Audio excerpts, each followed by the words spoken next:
Hello, everyone. Good morning. Well, I know it's Friday and it's a rainy day, but I think we can still make it a good morning. Can we? A smile? We could work on a smile. Maybe we could work a little bit more. Yeah, that's better. Okay, thank you for your smiles. And now we are reaching I think the best part of this symposium because we have a very interesting panel in front of us and online as well. Because in this session, it's ELISA experiences. We have 4 speakers: Stefano Brizzi, Irem Esen. Sorry for mispronouncing your name because I'm sure I did it. Ozan Mirel, Gianfranco Adornato, and Pantile Teodora. They are all going to speak about their experiences and hopefully we'll have great lessons to learn. Without any further ado, I'll be leaving the floor to Stefano. Stefano, the floor is yours.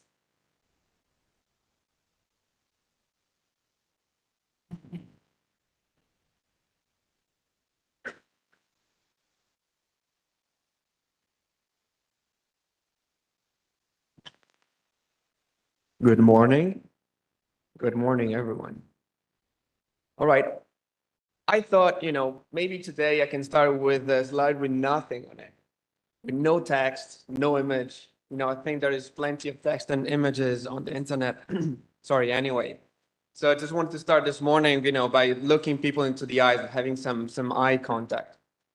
And I want to stress this especially because this morning I'd like to tell you a short story about humans and artificial intelligence. And it goes more or less like this. A bit more than a year ago, I was in a big room and I was listening to some world leaders in AI, discussing about AI development. And I think, there is a difference between simply knowing something and understanding, realizing something. Perhaps it's the same difference you have between artificial intelligence and humans, but that's a discussion for later in case. And in that room, I think I understood, I realized the amount of impact and responsibility that the decisions of those world leaders have on individuals and on society. If you're building a global infrastructure, a digital one, such as AI, then you're inevitably dealing with human rights.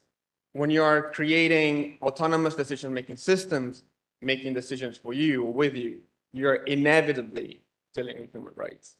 When you're handling data, human data, the numbers bearing the responsibility to represent human beings, you are again inevitably dealing with human rights. And I was asking myself, are we actually preparing the young generation of AI researchers to take up such tasks and responsibility? I'm a PhD student, I'm in an AI program, so I thought, what can I do about it? Well, it turns out that my PhD program wanted to organize a few days on AI and ethics. So I tried to chip in, but then at some point it told me, since you have sort of structured plan in your head, why don't you get in touch with the people in PISA, you form a team and you send an application through the ELISA network. So that's what I tried to do. That's what I did. So I sent some messages and emails to people in PISA, and those texts and messages became a yes, and those yeses became a team.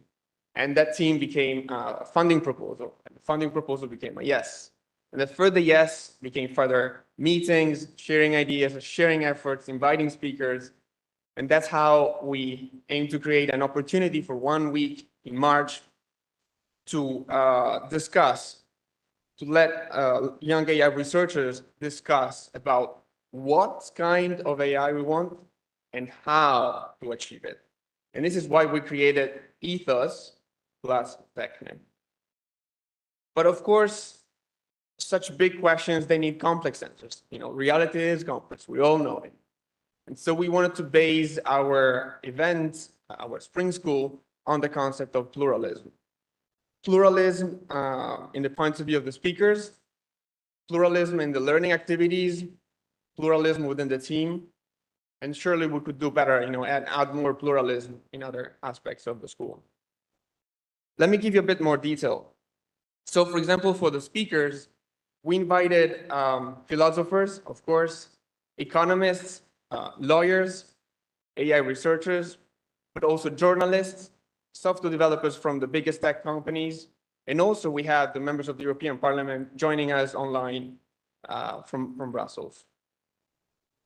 Then about the learning activities, well, we had, standard lectures in the morning. In the afternoon, instead, as practical activities, we had discussion panels, we had coding tutorials, we had workshops, we had group writing to create together. And then finally, in the last night, we really wanted the AI researchers, the young AI researchers, to step down from the ivory tower and really meet the end user, the people, to have an open conversation after being exposed for a week to pluralism. And so we booked the cinema, the cinema hall here in Pisa, and we watched the movie, and then we had a philosopher and a professor in big data leading the conversation, leading the open discussion, so that you can look into the eyes, the people that in the future will develop AI for you, and you can ask directly questions to them. All right, but then I also said, pluralism in the team. Well, this has been the result of months of work by the organizing team, the scientific committee, the administration, and the support staff across 3 institutions based in 2 different countries, speaking different languages, of course, and collaborating all together for the very first time. And then, of course, here there's a long list of names that I won't mention, but just to give you an idea, we had people from the 3 institutions, from Scuola Normale, from Sant'Anna, from PSL, but we also had people from the world of journalism. We had people from the private sector. And of course, different people and different groups of people were taking care of different aspects, but also, of course, collaborating with each other. And then for the financial aspect instead, of course, ELISA was the main source of funding. This is what really allowed the event to take place. But then we also had the aid of an ERC grant from the supervisor of Filippo Galli, so one of the PhD students in our organizing team. And then we also had some funding to cover the cinema night from Effective Altruism, thanks to Raffaele, so another PhD student from Normale in the team, to cover the cinema night. So with all this, essentially, what I want to show is that I think that many times we do have all the elements, all the ingredients to work towards a better society. Sometimes I think it's just a matter of putting them together or sticking them together. Sometimes probably we only need some glue, and this is what I think ELISA can be. Thank you.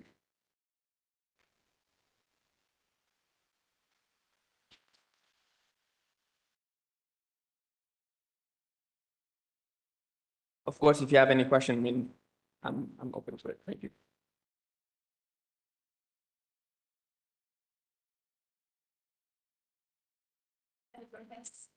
Perhaps I could have a question for you. What piece of advice would you offer to your fellow colleagues here in the room? They want to, I don't know, use some glue, and they need some glue to develop further ELISA activities or similar activities.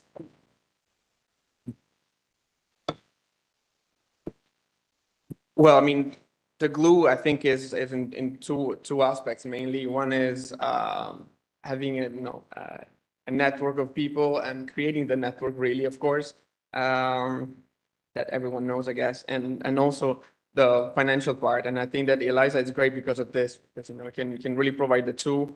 Then, of course, it's also a matter of you actually clicking the button, having your action potentials going from your brain to your muscles and actually clicking, the send button and trying, to send out emails and messages, and then really try to understand if you can count on the people. Of course,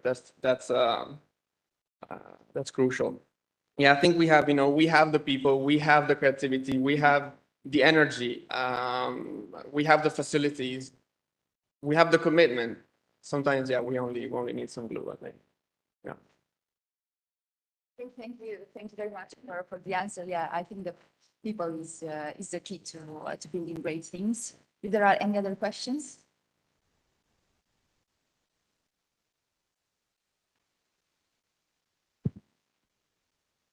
Thank you. And I was curious about the night you had with the citizenship with citizens in the cinema.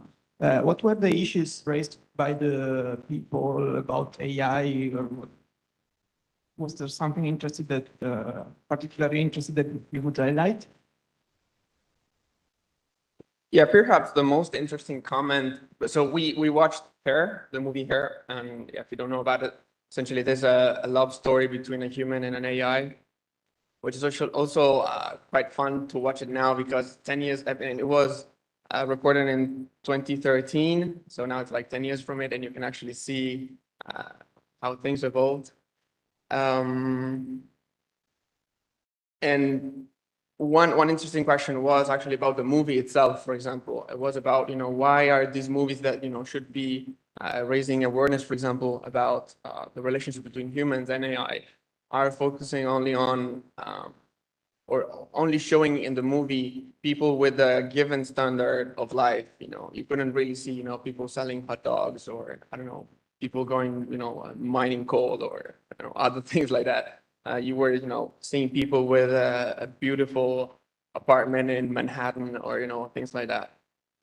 So probably, yeah, that's something, that, yeah, we should be discussing more, which also connects very well, honestly, with one of the topics that we discussed in the first day of the school, which was the socioeconomic impact. And it was about the choices that we want to make, or the government wants to make, or the companies, about skilling, skilling and reskilling people, you know, the quality of life. And I mean, there are so many aspects, if I start talking about it, I think we don't end here. Thank you. I mean, yeah, but otherwise, yeah, there were, of course, other comments, yeah, about replacing jobs and so forth. But I think this one was the most interesting one, how we do awareness about it.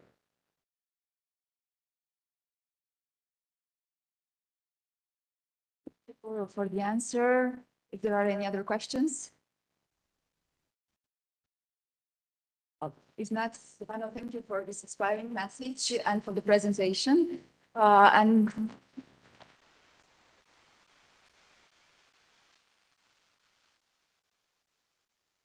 now I think Irene and Lausanne are ready to give their presentation.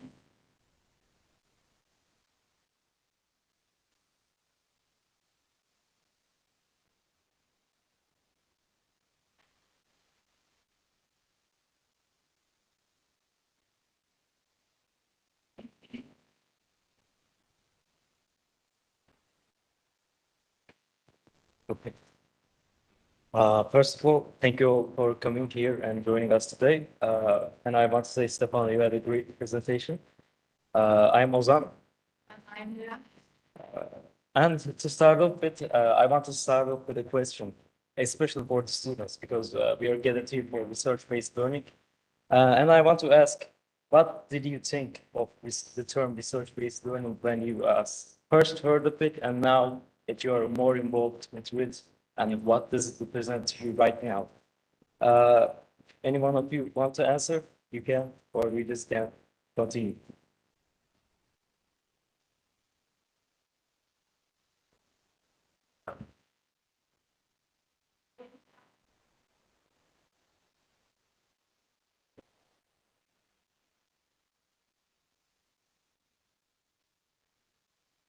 Yeah, so in the beginning, I thought research-based learning was more about studying, how to study, what to study. But now I feel it's also a lot about teaching, like how to teach science.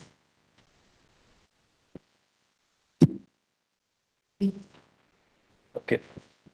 So as students, or we both are, we thought that it is best for us to talk about today from students' perspective on this subject, and how do we feel, what was our experiences on ELISA and just research-based learning in general. So today we are here to talk about it. And as to start off with, I want to say, I couldn't.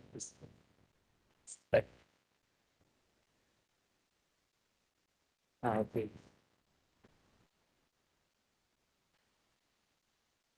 So we both asked ourselves the question, what was the research-based learning meant for us when we first heard the term? And we agreed on this that as students, when we hear the term research-based learning, we both thought that it's about projects, researches additional to the coursework, so that it's not proportional to our coursework, but we do it outside of the work. But now that we are more involved, we know that it is the main goal of at least the ELISA is to integrate the research into the learning stage and follow a path simultaneously between the research and coursework studies. So that's the point that we are going to talk about, because we have been involved in this ELISA for about a year. Now we have attended the workshops. We are here to do a presentation, and let's start off with what is our experience on research and professional work while studying. I'm a interior architecture student. Also, I'm a double major in architecture. I work in the fields of architecture, interior architecture, and graphic designers. Currently, I'm working organization company. At the same time, I'm developing myself especially in furniture design and production. Okay. And I'm an engineering student. During my years in study, especially in the first years, I have worked with project teams in school and participated in competitions. I worked as an assistant inside school, so that's my part of the research. And I have been working professionally for a while now while studying also. Currently, I'm working with a game designer, and that's our part. As part of ELISA, we have been involved in one event that happened this year, which was also the first ELISA event abroad that we both attended. The event called Design Thinking Technologies for Elderly People. During the event, we we delved into the fascinating intersection of design thinking and technology in the context of improving the lives of the elderly. This workshop aimed to explore innovative solutions that addresses the unique needs and challenges faced by older adults, leveraging the power of design and technology through collaborative discussions and multidisciplinary teamwork. We were able to work on projects using design thinking methodologies for the betterment of elderly individuals. To briefly introduce you to the workshops of the events, these are the names of the workshops. Workshops on social innovative design, on service learning and community engagement through design thinking for elderly people, digital literacy for elderly.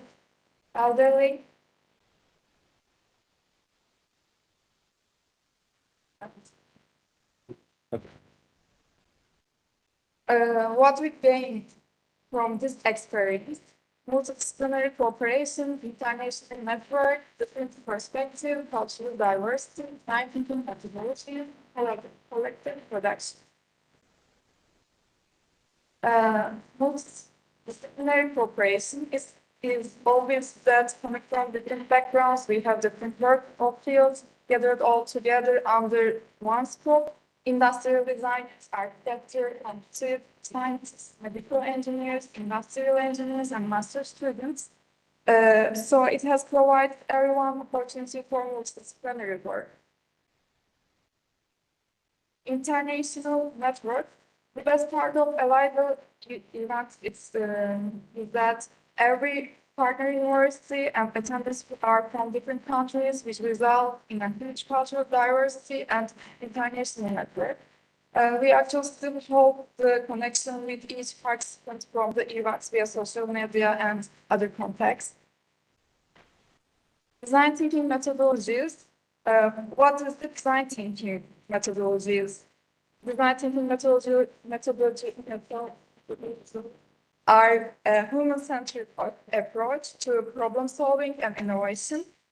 It's all about putting the user centers of our design process. Instead of jumping straight into solutions, we take the time to understand their needs, wants, and challenges.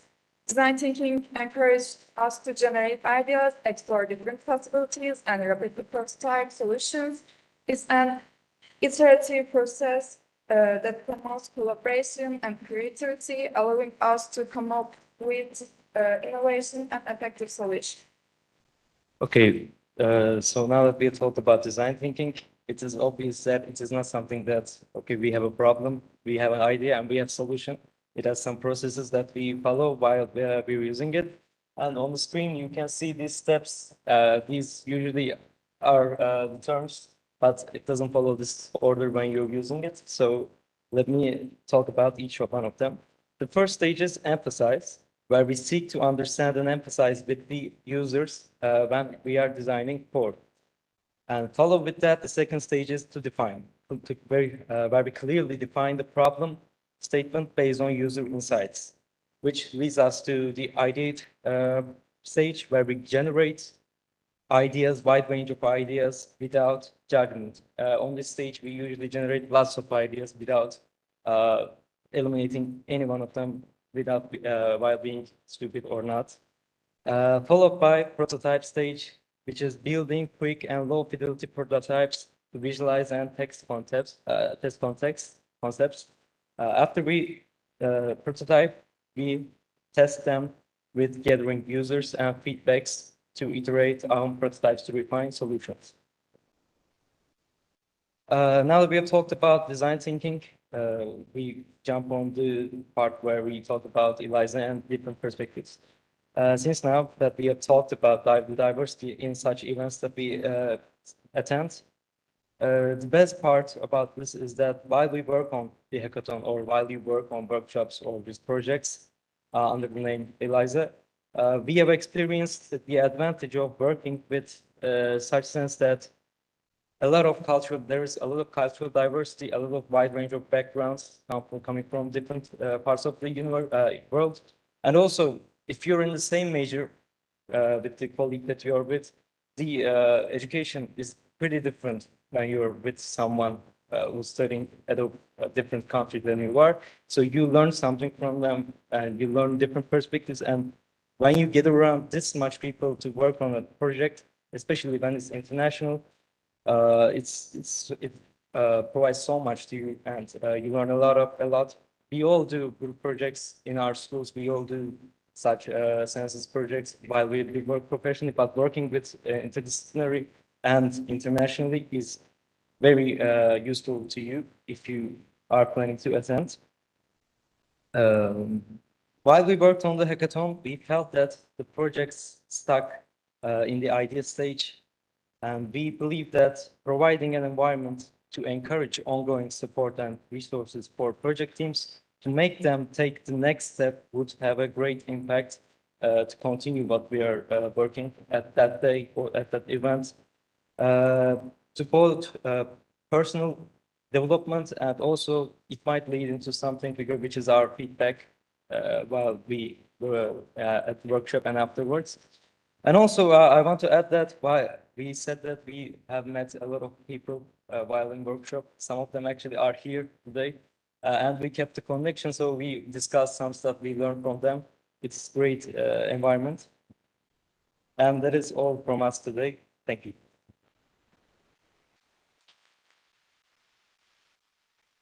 Thank you for the great presentation you just delivered. And if there are any questions in the audience?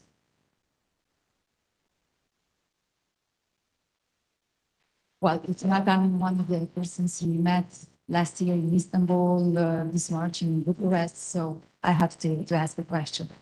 You talked about lots of knowledge you gained from those experiences, but perhaps you could stress a bit more the personal gains you took from all these experiences, last year's symposium, or the workshops in Bucharest, other workshops, other events you participated in, personal gains. Okay, so maybe we can do it in two stages. First, I talk and then we go for experiences. I have attended the first RBL symposium last year at Istanbul Technical University. I was a representative in one of the rooms, which was the academician group, where I met Loredana and Andrei there. My For that event, the best game that I had was interacting with, obviously, international assistant professors and assistants, where I actually met with Andre, and he told me the workshop that I attended, so it was a great network for me. And for the event, that was different because at the symposium I was mainly with the professors and academicians, but at the event we worked with students from different parts of the world. Just working was great, learning from them was great. Also doing projects together was also great. And not that, but outside the hours that outside this workshop was also great. So we interacted, we talked about what's in your country. So we learned a lot while we were there. That was my main game, but keeping the connection and talking about like the news, even everything, we still have connection. So they tell me about their country, and I told them about their country, and also they provide us what events that we have. So while we are attending that country that we might be interesting. That's my part on personal. We experienced the workshops in attendance, multidisciplinary workshop, many fields person in there.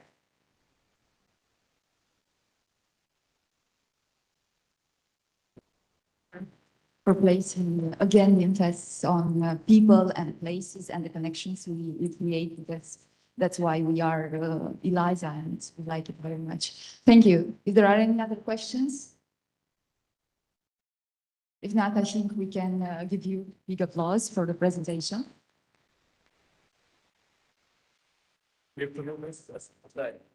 Well, the next speaker is going to deliver the presentation online, so I think it's not needed.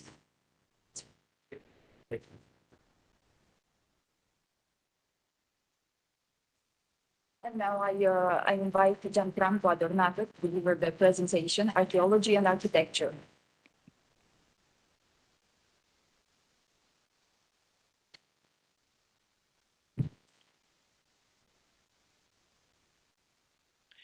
Good morning, everybody. Welcome to ESA. Unfortunately, this rainy day is a good occasion to talk about our achievement, and I'm happy to present the results of the first research-based learning symposium. In this symposium, our experience we did last year. Our community, main objective of our ELISA community, architecture and archaeology, methodology and perspective on the Mediterranean cultural heritage, is to foster a multidisciplinary approach towards the management and the study of archaeological sites, museums, monuments, and landscapes. Our mission is to promote a new generation of professionals aware of the complexity and challenges in the different fields of cultural heritage. And it is our common feeling that conservation, restoration, preservation, and valorization of the Mediterranean cultural heritage has to be grounded on sound and shared competence in training future engineers, architects, and archaeologists. For this reason, theoretical discussions are paired to and balanced by field activities, such as excavations, surveys, and research at significant archaeological areas, like the UNESCO site of Agrigento in Sicily. And this is what happened last year at Temple D, with the field activity in the temple and around the temple, where a group of students plus researchers and professors shared this week working side by side on this magnificent temple. Last year in Istanbul, I gave a talk entitled "Another Brick in the Wall," using these very famous words by the Pink Floyd's song, just to make sure that we would like to converge towards a new way of teaching, a new way of learning. So the big distinction between teaching and learning, from our point of view, was solved by the research-based learning approach. So it was important to build knowledge, to build new knowledge about something totally unknown, and this was the challenge of our community, the challenge of the summer school. And the idea was to break the wall and build a new wall with different competence. For this reason, what I'm showing here is a sort of division about humanist matters and hardcore sciences. So on one side, archaeology and art history, on the other side, architecture, science of materials, chemistry, and economics. Fortunately, we had the chance in Agrigento to combine both perspectives and to realize what EELISA want to do with this new trend, new university. So based on the archaeological side, we wanted to recreate this classical archaeology approach through a multidisciplinary approach, not only archaeology and art history in a more classical way, but enriched by new technologies and new sciences. And for this reason, last year, the community organized the summer school, characterized by a strong transdisciplinary between the humanities, sciences, and technology. Undergraduate and graduate students had the opportunity to familiarize with methods and practices of field methodologies, ancient art history, architecture, geology, legislation, point cloud and image-based documentation, 3D modeling, GIS, data management, and storage.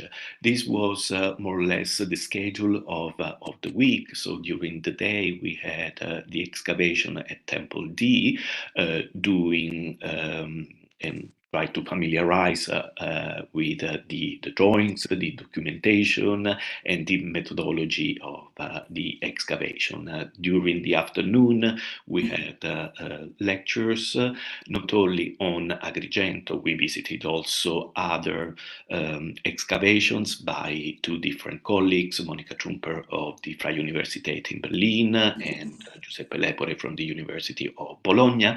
But we had also experience of guests like Julia Zonu, who is a deputy director of the excavation in Corinth in Greece.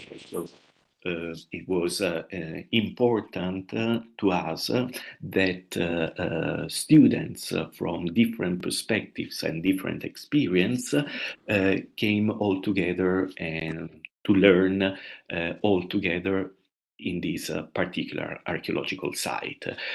So we had the core was, as you can understand, the students, undergraduate and PhD students from the Scuola Normale, and then students from FAU, more interested in economic matters and management, and also a student from E2 who is more interested in architecture.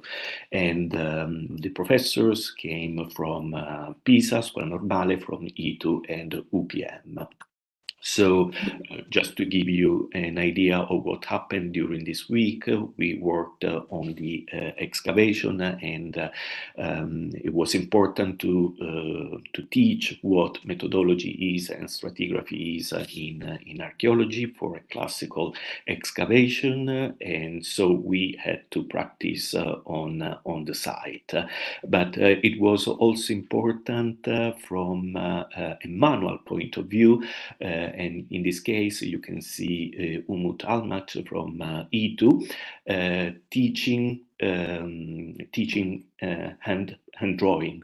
So without using instruments and tools, he was able to teach students from different matters, different subjects, how to draw, for instance, the temple or part of the temples.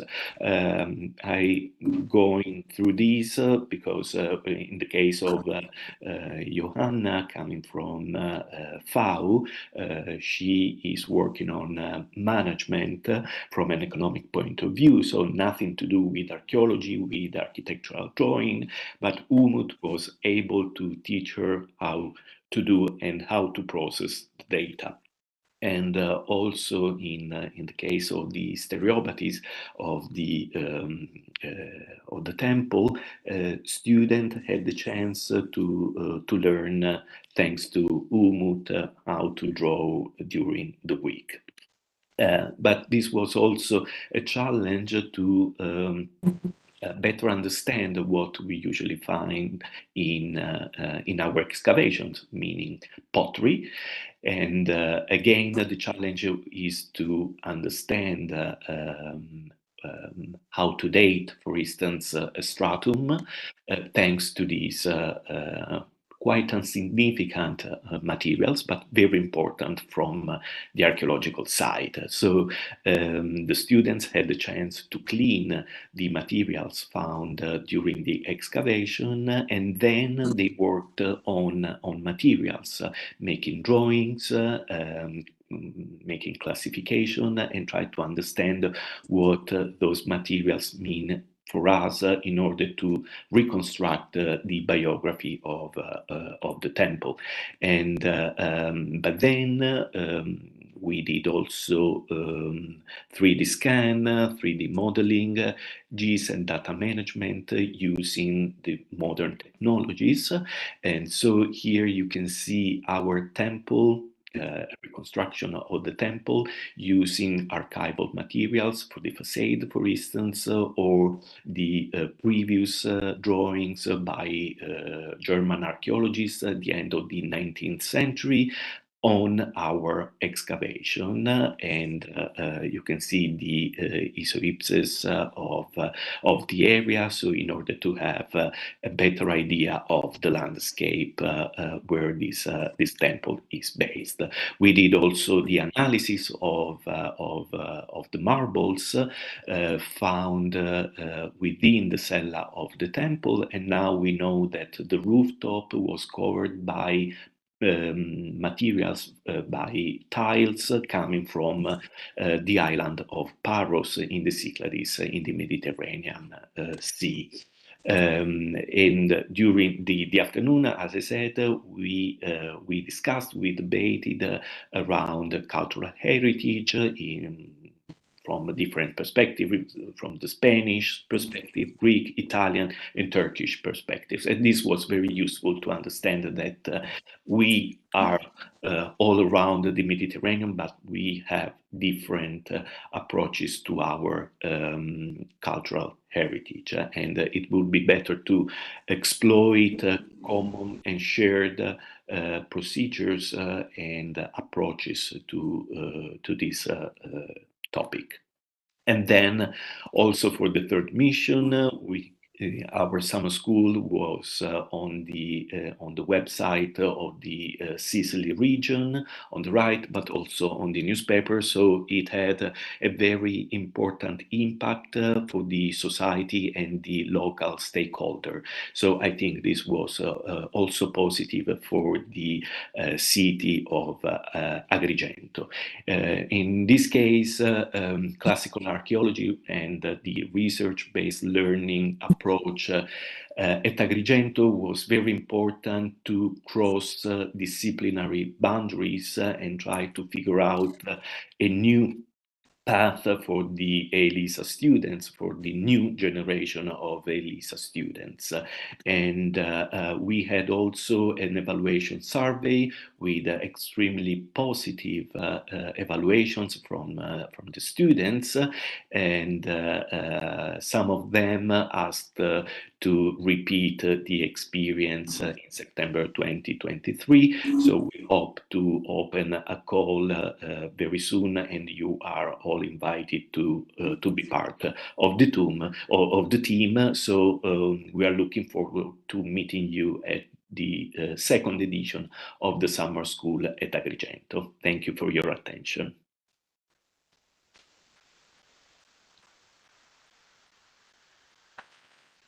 Thank you, Sant'Anna, for the presentation. If there are questions, comments, remarks.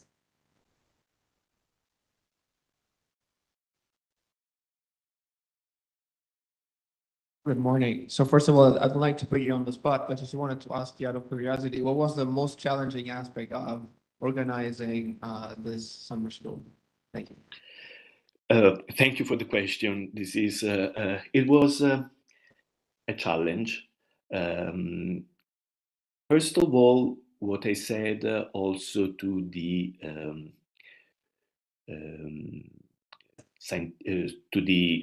board, to the EELISA board, the difficulty to have students from Turkey, because they needed a visa to come to Italy.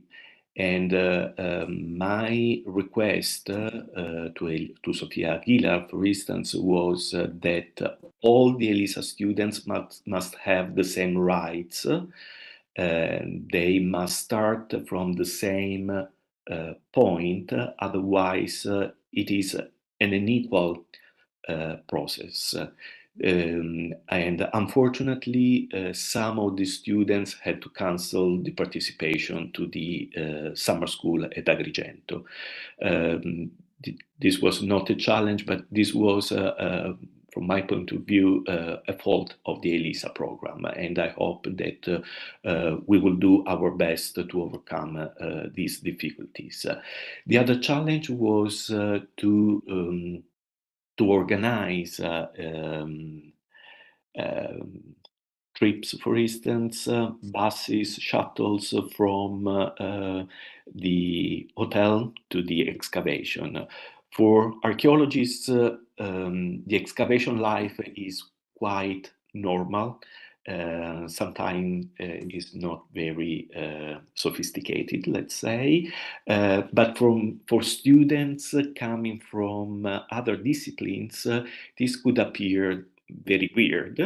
So sometimes also in the excavation, it was not easy to convey to the students what to do and how to talk, for instance, with the general public coming to the excavation and asking questions. But I'm happy that we did it, and the students enjoyed this research-based learning system in Agrigento, and also the this mix, this multidisciplinary approach, but also this different Mediterranean experience built a new community. And for this reason, also the other partners asked me to repeat the experience in September 23. Thank you for the answer. Any other questions? So, thank you again for the presentation. Thanks a lot. And now we are reaching our last presentation in this session, and Teodora Pantila will enhance even more the experience we had in Bucharest for the design thinking workshop. Teodora, the floor is yours.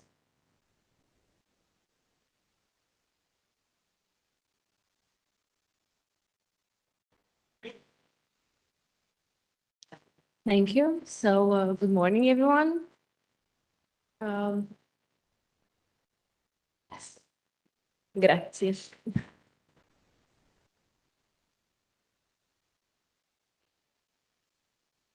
Well, yes, I will present to you today my experience with the ELISA project. And let me introduce you in a visual odyssey of design thinking for elders and technology. I will give you first an introduction. Why am I here today? Then I will tell you shortly about the project, and after that, some takeaways. Well, I'm a master's student at the University Polytechnic of Bucharest. And at our university, the Faculty of Entrepreneurship, Engineering and Business Management, along with the Department of Training for Teaching Careers and Social and Human Science, we're getting the teaching master degree, which basically is preparing people with the engineering background that willing to become a teacher in STEM field. What is special about this degree is the fact that during the program, during the training, we have service learning activities, and I will present you what kind of service learning activity along with my colleagues I tried to create. But before that, I have a interesting question for you if you want to answer, of course. Because yesterday we talked about good questions, and I tried to create a good question for you. So, have you ever wondered if the elders in your family, in your country, are happy? Maybe it's not a common question to think about in a daily basis, but my colleagues and I, we try to ask ourselves and then to find an answer for it, because we believe in the fact that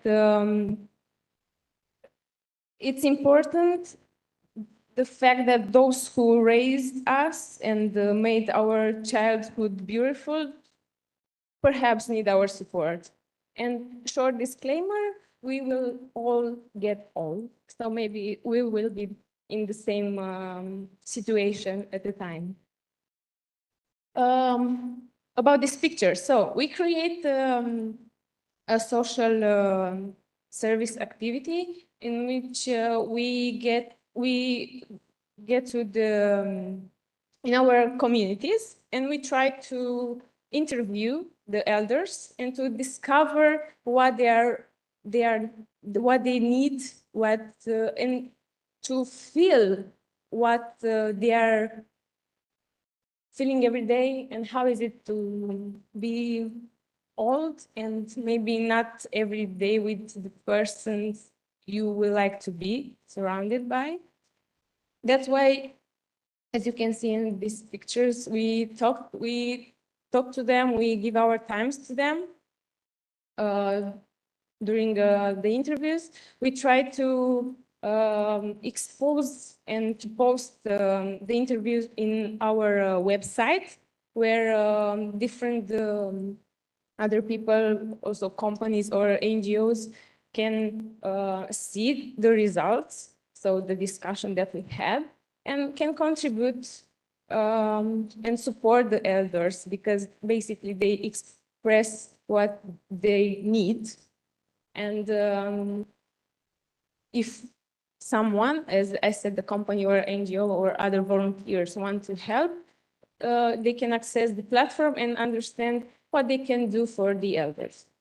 That was the beginning. It was the first time when we realized that for elderly people, we need to, and we can do something. That's why the next project that I attended to, and it was in the context of EELISA community, it's called Design Thinking Technology for Elderly People, organized at UPB in Bucharest. It was a collaboration between UPB, UPM, and E2. As my colleagues explain a little bit about the technical part of design thinking. We try to, in 2 days, through workshops and hackathon, we try to get more deep into the design thinking methodology and to apply it for the needs of the elderly people. About this ELISA project, I could see the transformative power of designing to integrate the wisdom of our elders into an increasingly digital world, and also us as attendants, we imagine with a toolkit for innovation ideas to forge stronger bonds between technology and older generations. As takeaways, we really had interactive discussions. It was a vibrant brainstorming sessions, and we share aspirations. We had a global citizenship. This is very important in ELISA community. And along with my team, we try to share a solution to find technological way to connect the elders with us. We didn't won the first prize, but we really had a lot of fun. We learned a lot of things.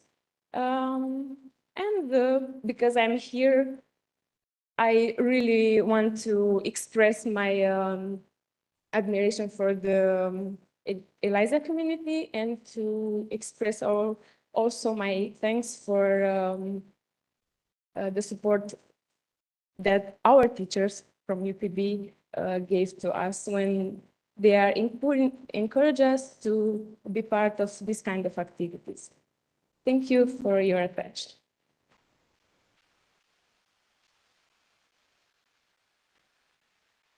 Thank you, Daniela, for the presentation. I think it was a very emotional presentation because the topic is one of that kind. If you have questions, comments, remarks.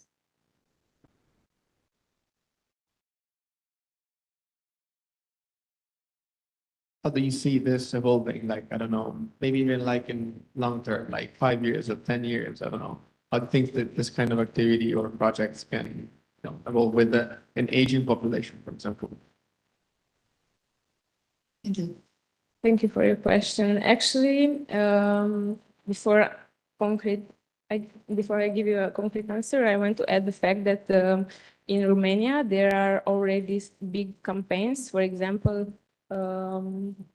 pharmacy companies are involved in this elderly community, and they try to support different NGOs and other social activities that are organized especially for elders who need to communicate, need to discover a new meaning of life at that age. So I see the fact that also in our country, because I imagine that in other countries can happen, the fact that in our country there are this kind of activities, it seems to me that it's a very strong and emotional subject that need our attention.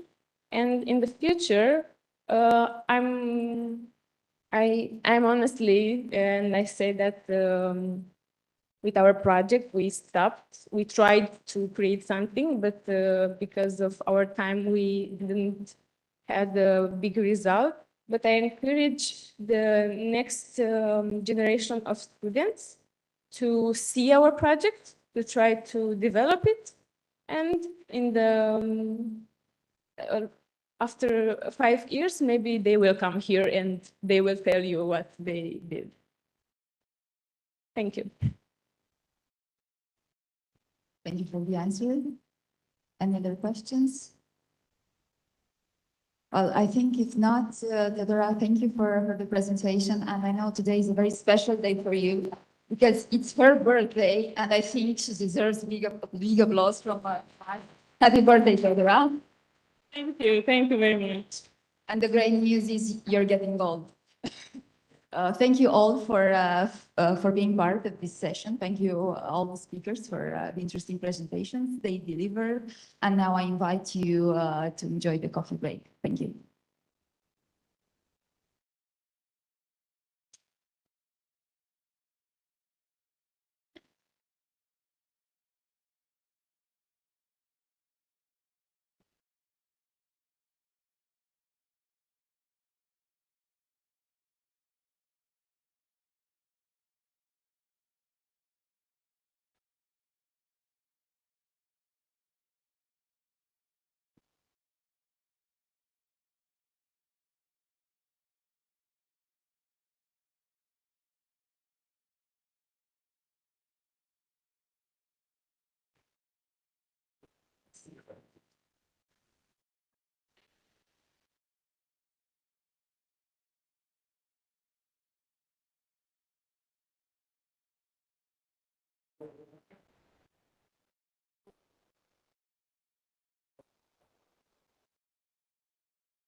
We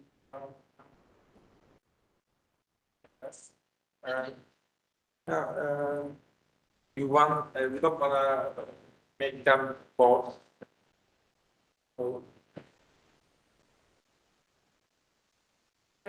Sit. Where do you want to sit? First, so Maybe I could sit here because I have to get out in between your sessions. That's, I don't think. sit. Hi everybody. I don't even need this one. It's hello. Be careful what you say. I like it. It's really comfy. I'm sleeping.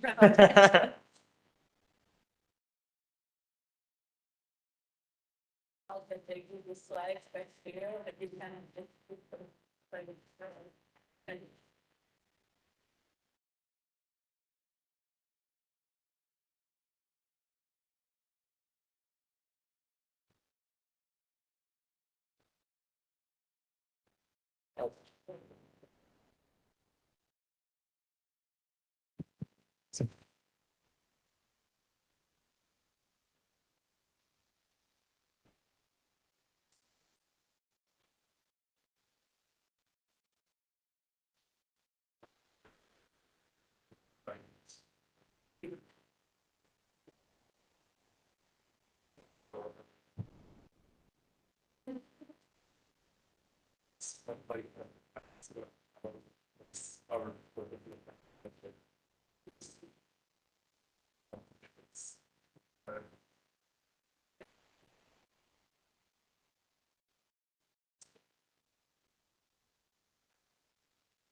that's how we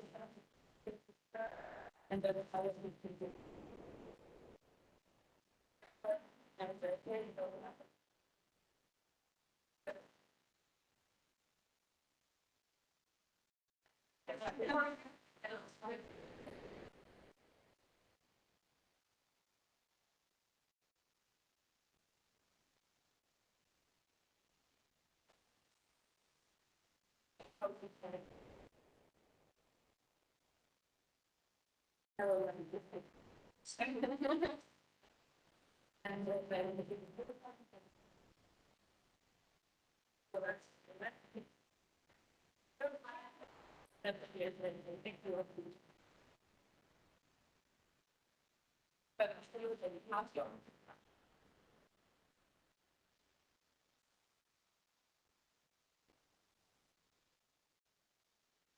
And then get off the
You noticed that?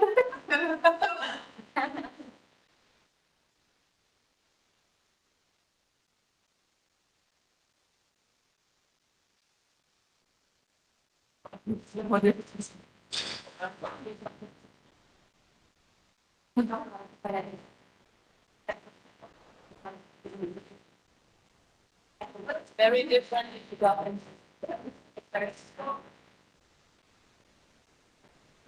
Yes, it is. Yeah.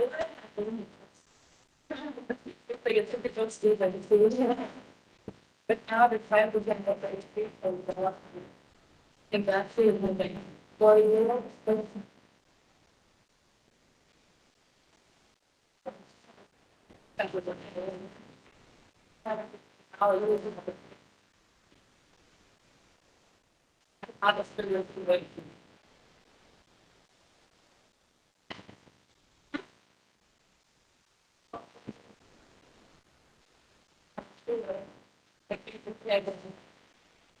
Some others basically cover the concept of science, Does that not be good? tell me a little bit.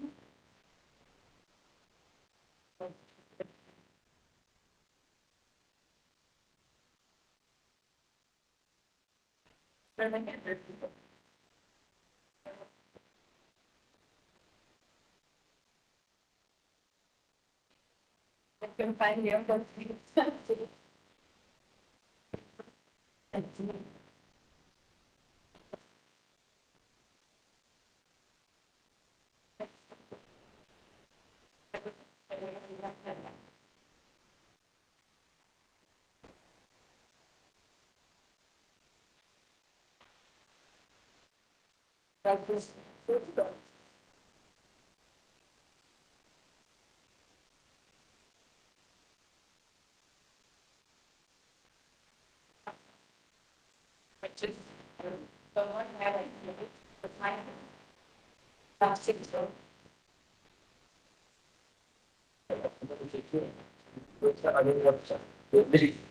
Sağlık diye. Evet, kamera nerede? Ha, şu uzaktaki galiba.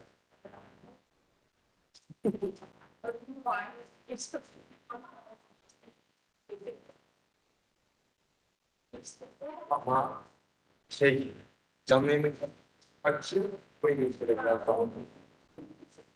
Tabii. Bu ya. Evet.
Good morning, everyone. Thanks for coming back. I hope you had a nice coffee break and are refreshed now for the student experiences.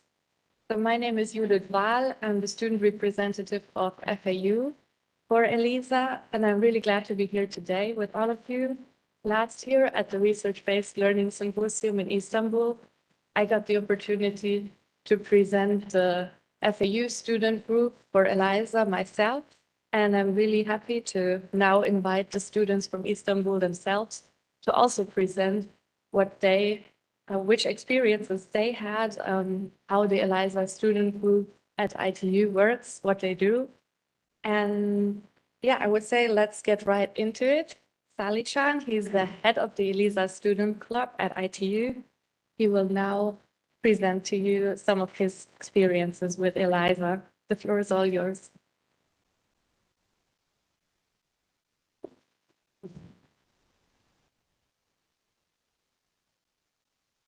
Hi everyone. Welcome back, all of you. I'm Sant'Anna School, and I'm a third year astronautical engineering student at Istanbul Technical University. And I'm the chair of ITU student ELISA Student Club. And I've been working part-time for 2 years in promotion team at the promotion office at the Istanbul Technical University. I work to introduce our university to high school students from all over Turkey. There was a page in the presentation file. I made program, which I learned then, brought me to this point. If I didn't have detailed information about ELISA, then I guess the most of my friends didn't know either. When I learned that a student club would be established for the purposes of ELISA, I wanted to be a part of establishment phase. I've supported making it an active club for about 7 months. Although our activity has decreased due to the effect of the great earthquake that took place in February, we continue to advance and develop the system in the club as much as possibly recently. First of all, this is my short profile, and first of all, I would like to tell you about the student clubs at ITU, because students have interest in a wide variety of fields, and the number of students is high.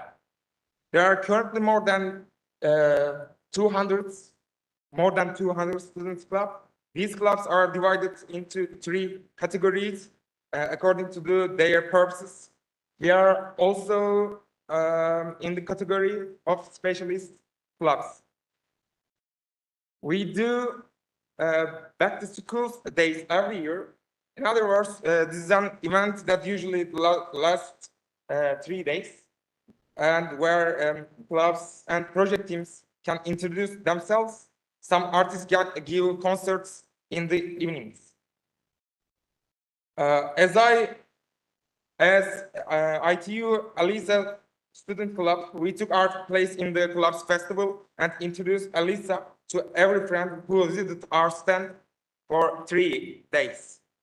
Every student we talked to was interested, and we started the term with more than 300 members. The aim of our student club is to increase mobility at ITU within the scope of ELISA program. We want not only the relevant office, but also students to actively contribute to the ELISA program, which offers many opportunities for students. Of course, each partner university has 2 representative students. The more people we can reach, the better. After the meetings we have held regularly as ITU ELISA Student Club, we have prepared the infrastructure for this student club, which has been a few months old.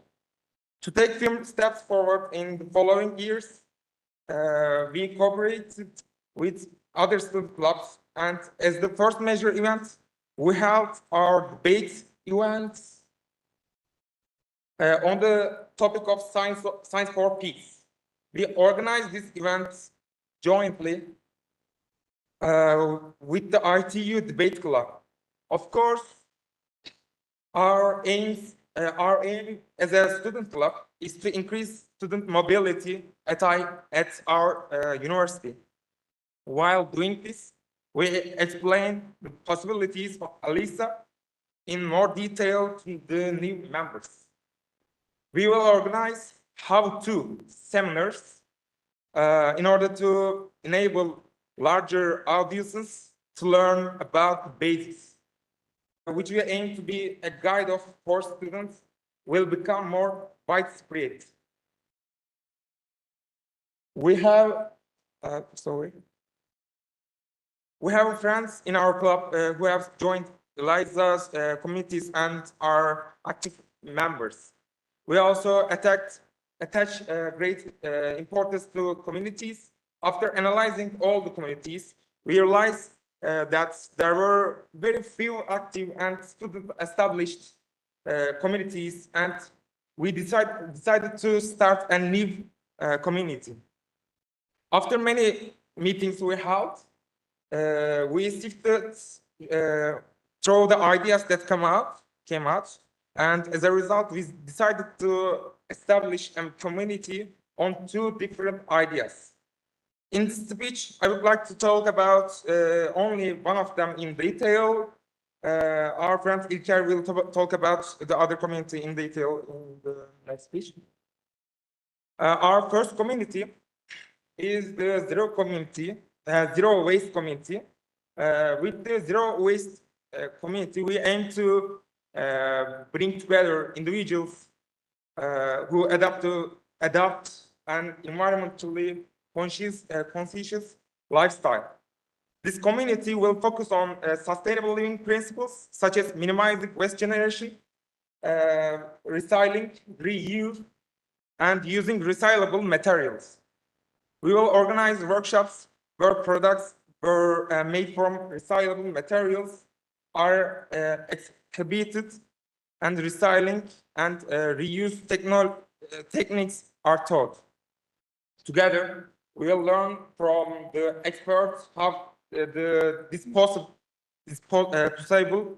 products we use every day go through, and how we can make them more useful in a very simple way. And we will teach them to the people around us. We established this community with the partnership of 5 different universities.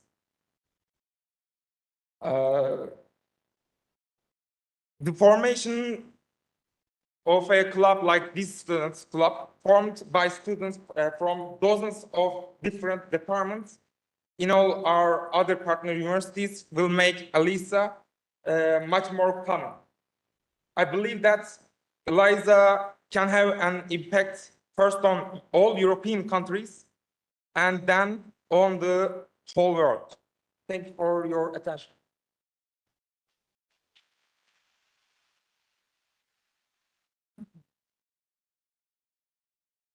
Thank you, Sally-chan, for presenting the ELISA Student Club at ITU and the communities you've created. I think you're really creating a great impact there and encourage more ITU students to benefit from ELISA opportunities. And I think the ELISA community really lives from people like that who put in the work and talk to their friends and create events, create opportunities for others. Thank you. Our next speaker will be Faride, who also has her birthday today. So yeah. And she's also a very active member of the student community, Metaverse and Sustainability. And yeah, the floor is yours.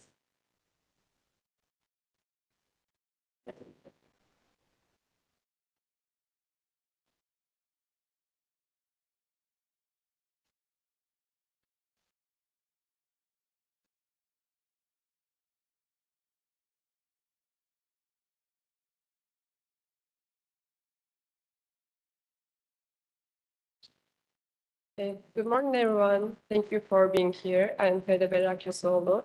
I'm a third-year Control and Automation Engineering student at ITU, and I'm so delighted to be here today. I have the privilege of being a student at ITU, which is an EELISA member, and this alliance has contributed my university life, student career in a way that no other student clubs or internships could have. And I'm feeling so grateful to be here, and this chance is so huge for me.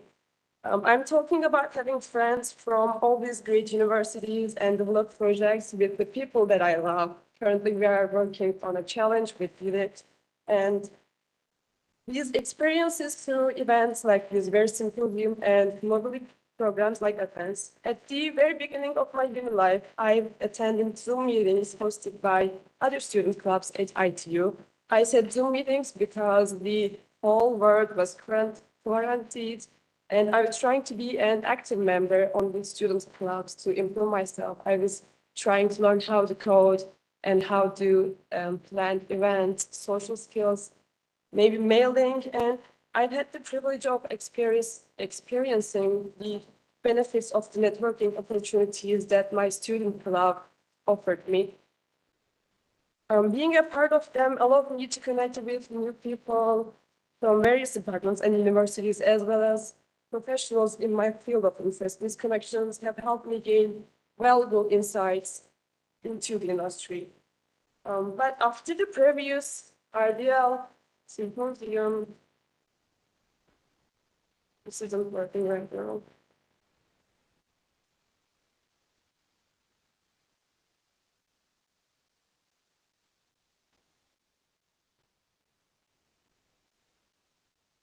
Still not working. So it's okay. But after the previous RBL symposium, no, it's supposed to. Okay, I will continue.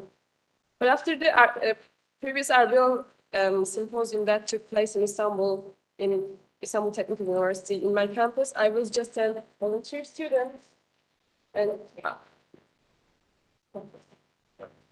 I was trying to understand what was going on, what are the opportunities of ELISA that can offer me. And on the first day, I realized that there are so many different opportunities than my previous experiences. I realized that, and by attending events and participating in various and with the students that I love to work with, that I love to develop projects with, and this has allowed me to gain new insights and your perspective of life. I'm trying to say that I'm learning new every time I talk to a different and a new person.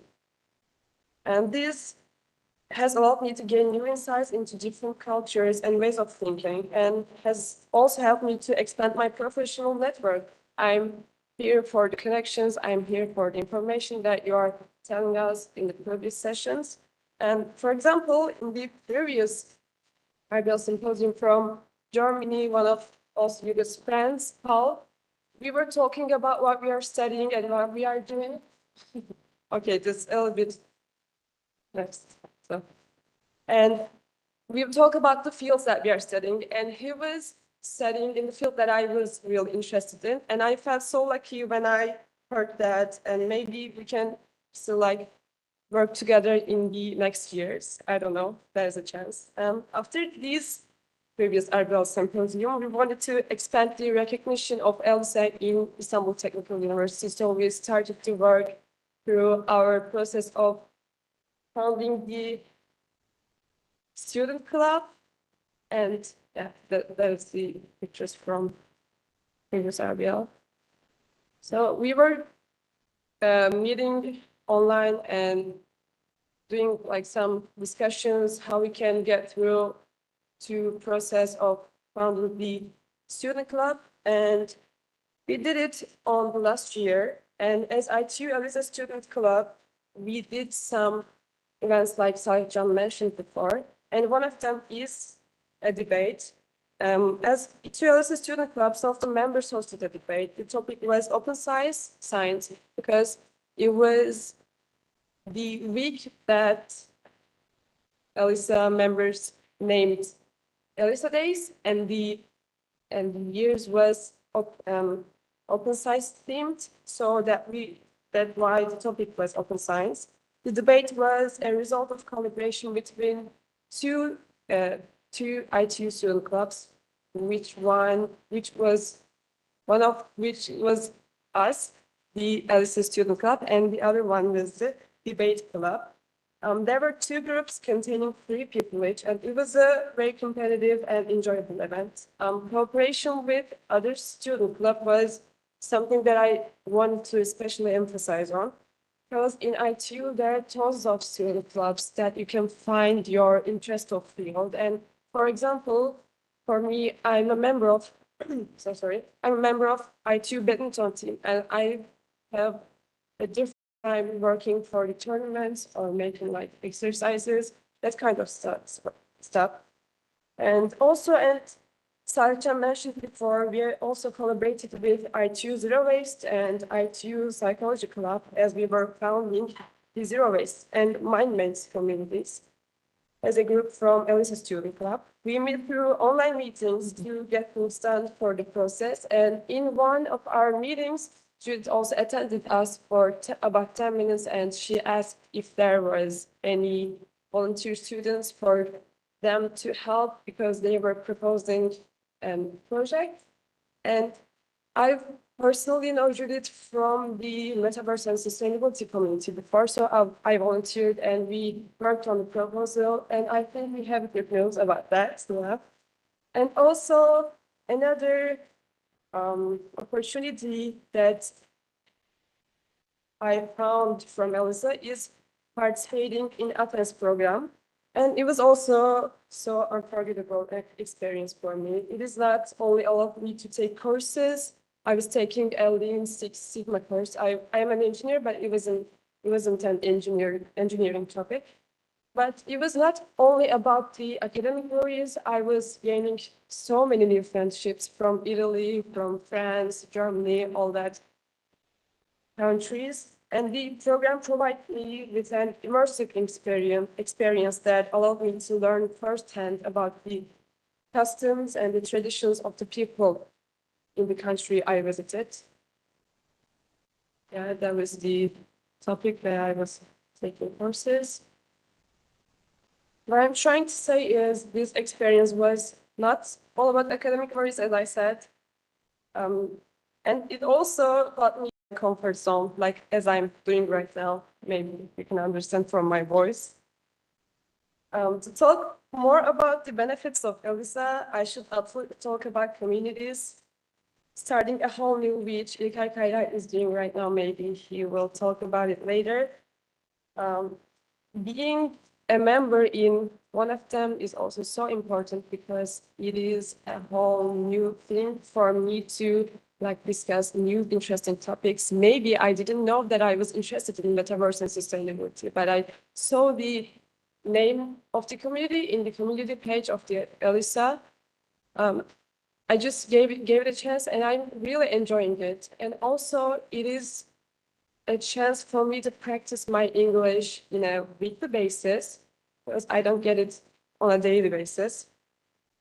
So I actually wanted to specifically emphasize on discussing something in English, so because it is on a daily chance.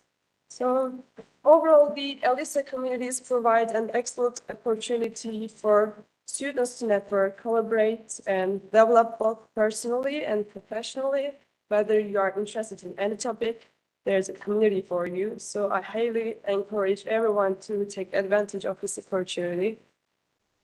So I messed up the slides because there were some disconnections. Sorry about that. So this is the community part. And that's it. Thank you for listening to me.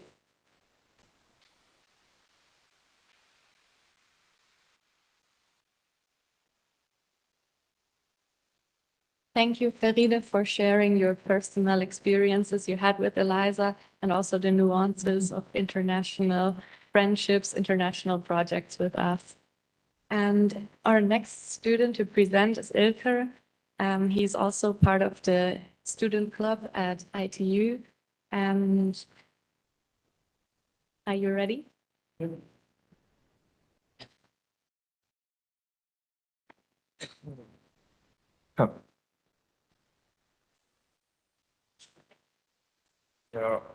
So, hello everyone. I'm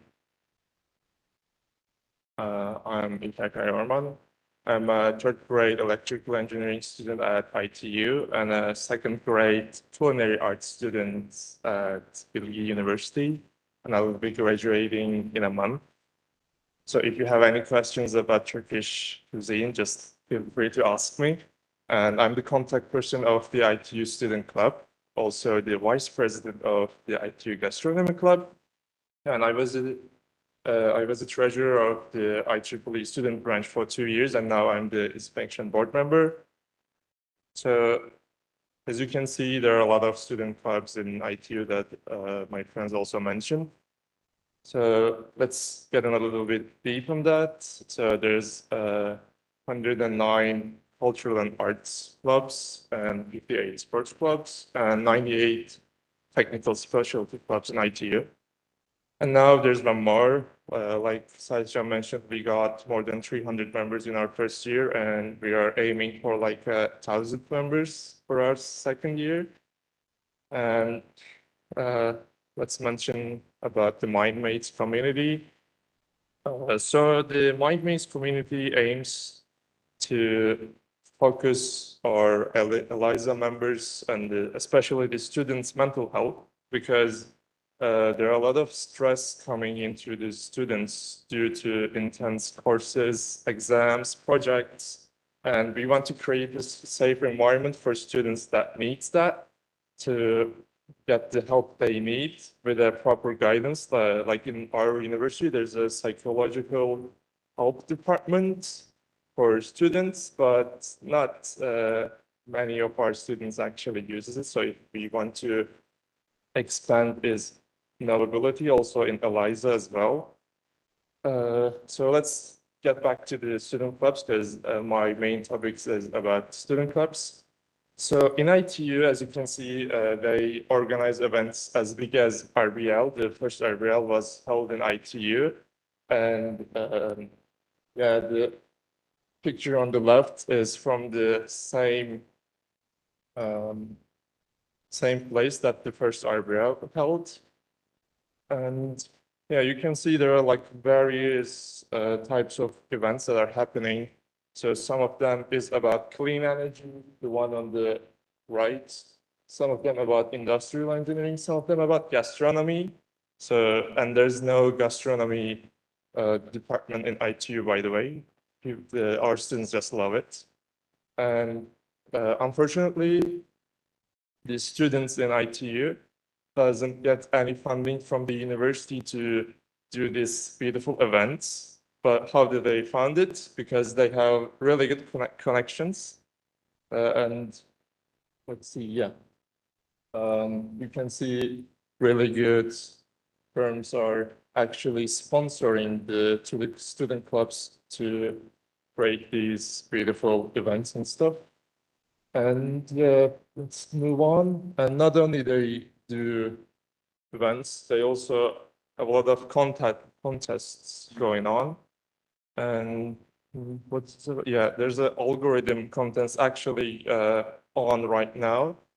And let's see, there are also all the contests about almost anything actually, like trading, entrepreneurship, let's see, design. And there's a really fun one. It's about just making a canoe. Yeah, it's in canoe in English as well. Yeah. So let's move on. Thank you for the insights into the ELISA student clubs and communities at ITU. So for all the students who are present here, especially to you, feel free to check out the ELISA community platform, join some of the communities that are interesting to you. There's a lot you can do. There's a lot you can experience and learn. As you can see, the students from ITU are really active already, and they're surely there to help you all. So our last student to present is Irem. She's also in the ITU student club. And yeah, the stage is yours.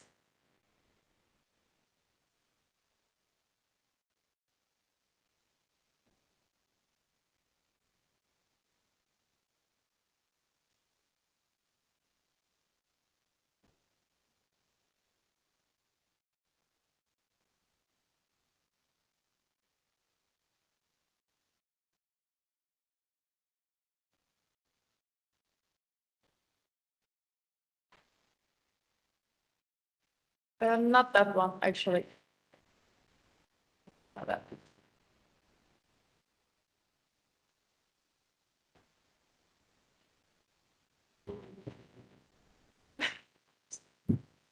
Hello, everyone. My name is İrem Onuş. I'm a management engineering student at Istanbul Technical University. Today, I'm going to talk about teamwork. Yes. This is my fourth year in Istanbul Technical University, and I have attended so many communities like Isaac, and I was the sponsorship leader in ITU Project Teams Association. And I was a member of a project team named Otobi. And now I'm a project and training department department coordinator in Istanbul Technical University Robotics Club. And I learned a lot from these communities, and I want to talk about one of them. The common point of them is teamwork. First of all, team is a community consists of 2 or more members who is working on work for a common purpose. In Istanbul Technical University, our university provides us a suitable environment for teamwork. In Istanbul Technical University, we have 98 expertise clubs, 109 culture, art and thought clubs, 58 sports clubs, and 54 project teams. Okay, our universities and companies encourage us to work as teams. But why? Why are we working as teams? First of all, teams increase problem-solving skills. There's an experiment published by the American Psychological Association. 760 students solved ladder number problems individually and in groups of 2, 3, 4, and 5 people. And the result of the experiment shows us in group of 3 and more member is more successful than the most successful person. And the second one is time saving, of course. When we work as teams, how can I say that? When there is a project, it takes so many times when we are doing it as individuals. But when we are doing it as teams, it takes less time. Like rowing, when we do successful teamwork, when people increases in teams, the times takes less than as individuals. Oops, I'm sorry. And also motivation.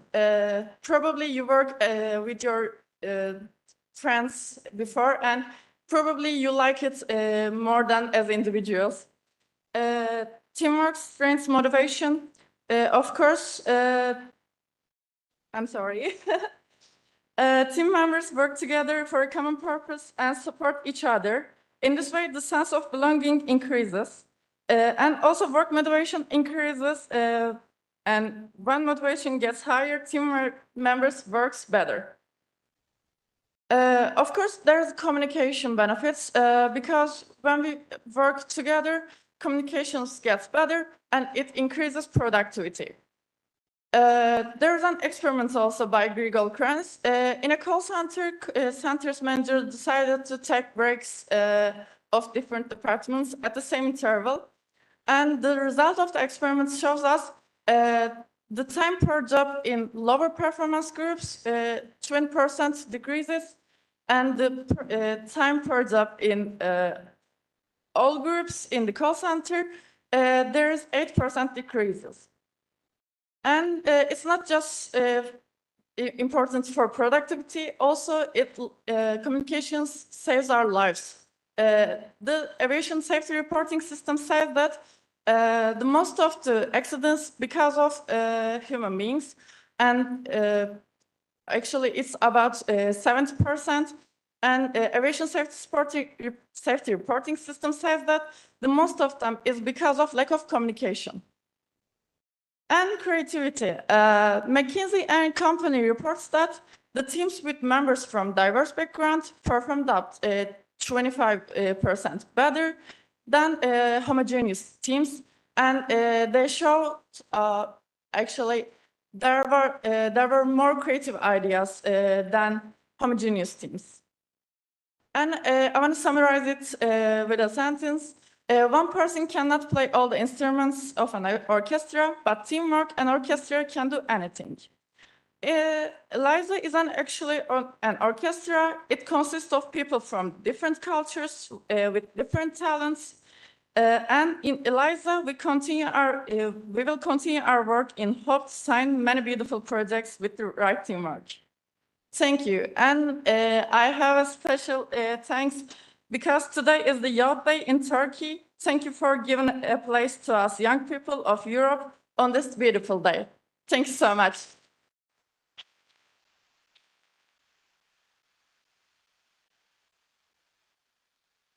Is there any question? I think that's okay. One last final thank you to all the students from ITU who presented their ELISA experiences here, shared the activities they conduct at ITU, and also give short inputs on why teamwork is important. Thank you all for taking the courage to stand up here and talk to this room. Thanks a lot. I hope some of you learned something interesting and you will all join many of the new communities now. I think now it's time for the final award ceremony, so thank you all for listening.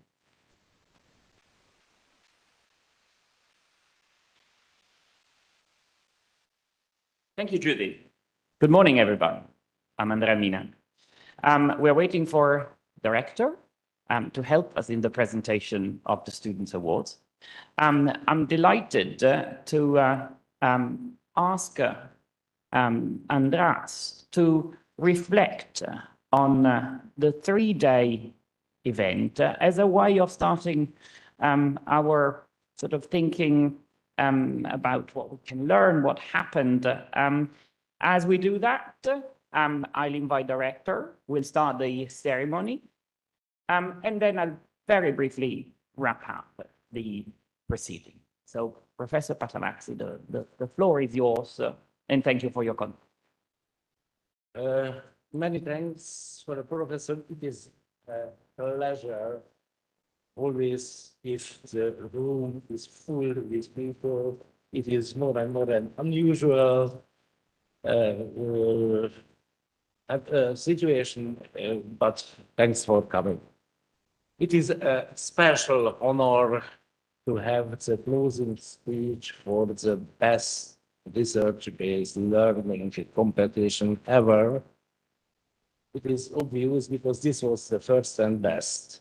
And a few words about I am convinced, and we had some preliminary discussions with the chairs, that this is a good initiative. It was not perfect. We learned our lesson. We will share the initial opinion for discussion. How should we improve it? There are some lessons learned related to organization, deadlines, let's see how clear was the objective. But what was the most wonderful at first, to see you presenting a fantastic spectrum of topics, and we see that how broad is engineering, ranging of salmon production to quantum physics, in between informatics, social sciences, and all. And that is that. The main points where we have to improve it, that is our visibility. So for me, what we failed to do most was the promotion of the event, despite of the opportunity of being online. We did not get audience outside of the participants. The next one is, it was wonderful job what the students made, because I saw quite a lot of such presentation which could be well presented even at major conferences, and in the background you have those tutors who helped you. Special thanks to the jury members. They have done partly on their time pressure, a very professional job, and what was more an important conclusion in international scientific life, there are values, there are ethics, and we had some professional discussion related to the ranking, but no other one. We were scientists cooperating, and special thanks to all the reviewers of the research reports. And so we could not have do such a good conference without the help of, on one side, the organizers, Balázs, Ciri, and the team working in the background. We did not count anymore how many mails we exchanged. That is a usual measure at conferences. And naturally, our organizers and Scuola Sant'Anna and Scuola Normale Superiore for assuring the wonderful environment and a lot of work to help us. I have a single question. Who liked it? Raise your hands. That's the proper feedback, so we will continue with. On the one hand, we hope that ELISA 2 will be a framework, and as you saw, the Hungarian Council of Student Research was one of the initiators and promoters. The decision was made that we will apply for this community and maybe a larger one for a specific project for such competition, and naturally the core team is composed of the universities participating in ELISA. So once again, my congratulations to all, and the takeaway is what you will take away in your mind and heart. Be self-confident independently, whether you get a sheet of some award or something else. I hope it's so that for many I know this was their first scientific appearance, and the podium, you have done your job very well. Let's continue, and in a few of years, let's meet you at major conferences. Thank you for participating. Thank you for coming. Thank you to the organizers, the jury members, and the professional organization team for the day. Thanks a lot.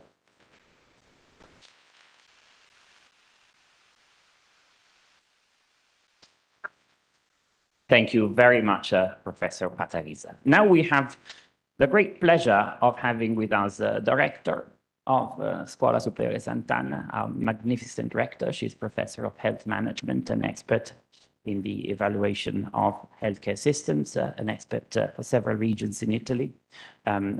She also covers this role in a number of expert groups at the European Commission level. And we're delighted that a director would want to come here and say a couple of words to approach the award ceremony that closes the event. Thank you.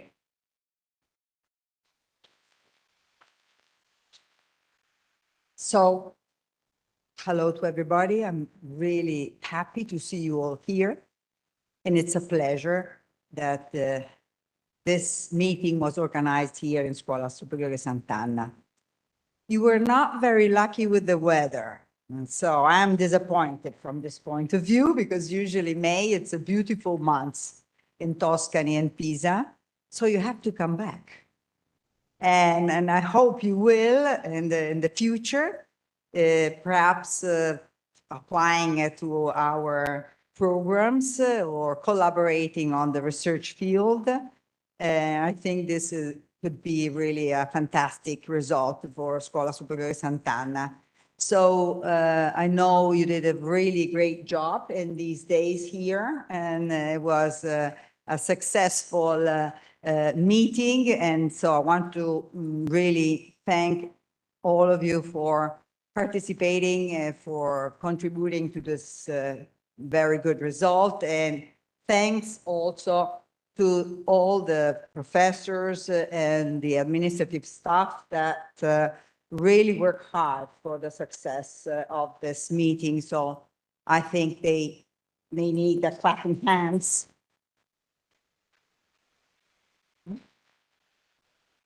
And of course, also the students, but I didn't need him to come in here. I knew that this was really important issue that really did big work to make this happen.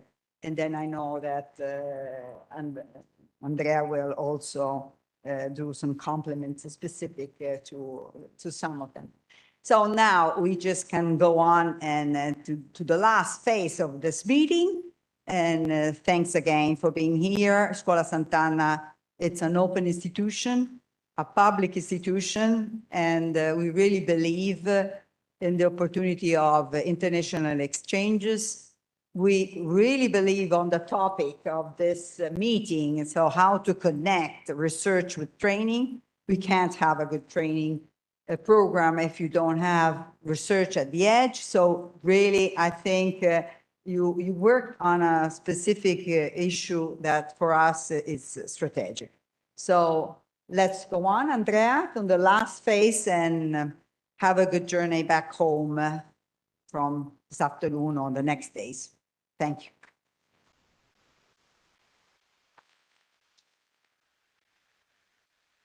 In order to help us with the proceedings, I'll leave the floor to our very own Rossella Raso, who will have the list of winners, and then director will present the awards. Thank you, Professor Mina, for the introduction, and thanks for our rector and Professor Patrizia and Professor.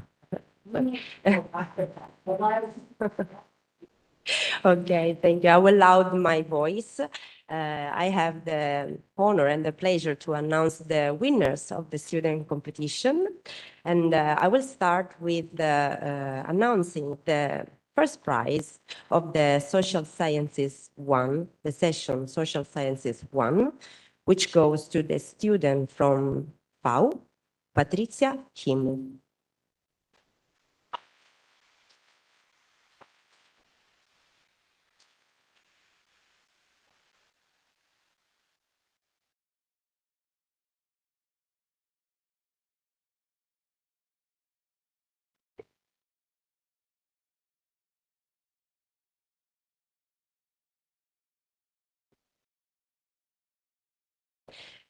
So second prize goes to the student from FAU, Team Amme.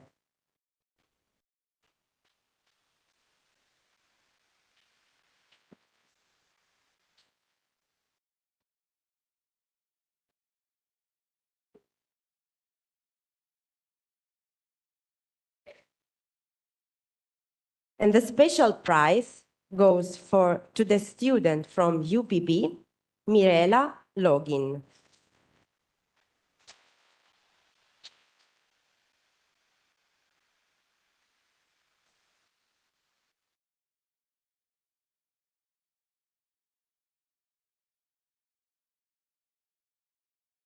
Now we go to the session Smart Materials and Production.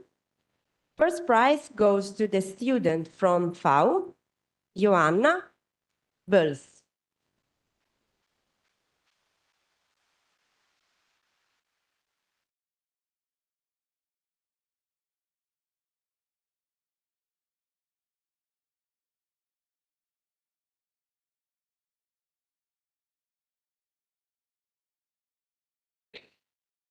And the second prize goes to the student group from UPP, Katalin Kelmush, Rares Pomirla, Radu Damian, Anne-Marie Johan, Vlad Pizlaru, Stefan Ursake.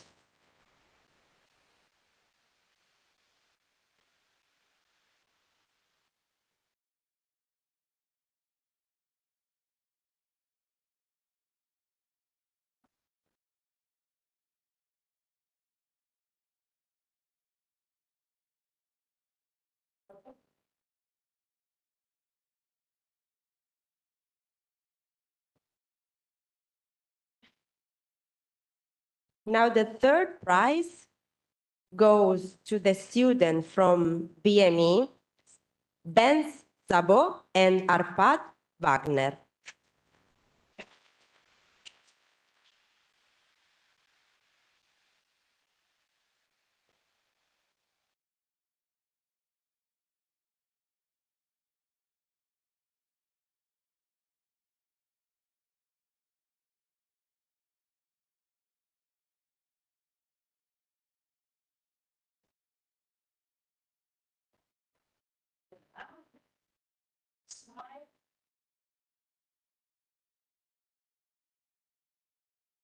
And we have another third prize, which goes to the student from UPB, Alexandru Ioan Anastasiu.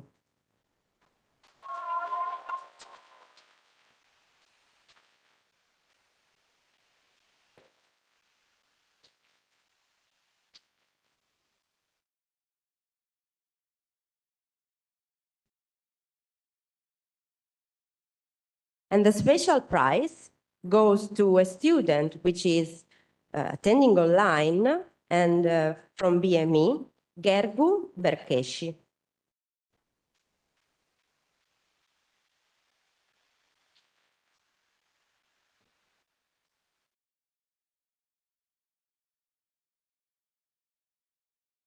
Now we go to the session Informatics, and the first prize goes to the student from BME, Peter Antal.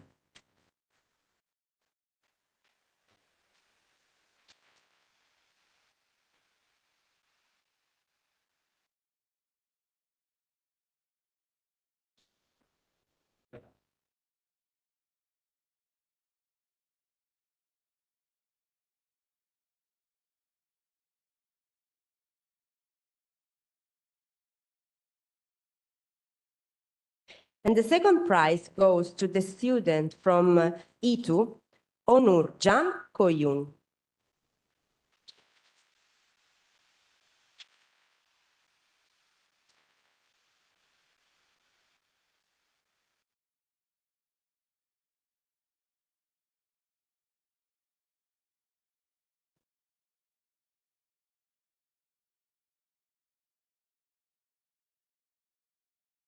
So the third prize goes to the students from UPP, Ana Alexandra Punea and Alexandru Dragos Georgescu.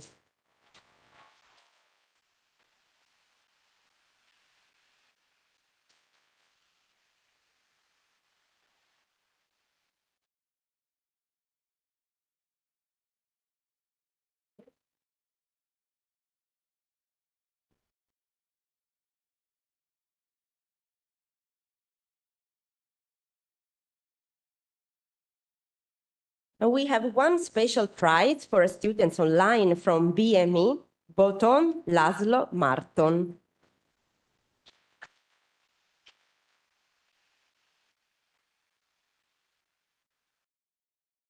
And another special prize to the students from UPB, Andrei Sebastian Darmaz and Miruna Catalina Ioana Decea.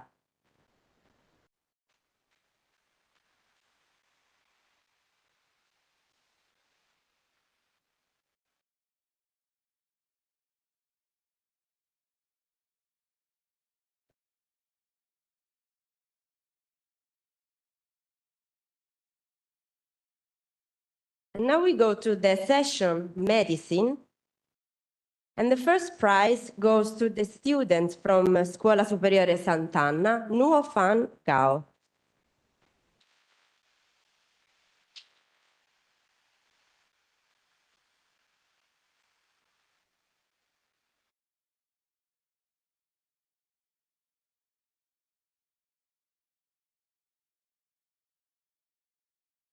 The second prize goes to the student from Scuola Superiore Sant'Anna, Lidia Trombello.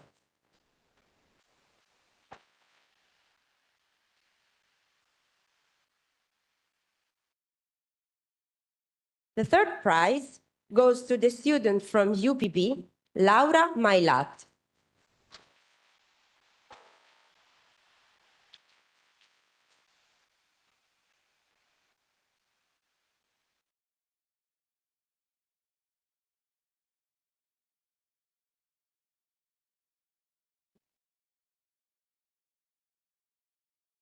Special prize goes to the student from UPM, Jaime Muir Lopez.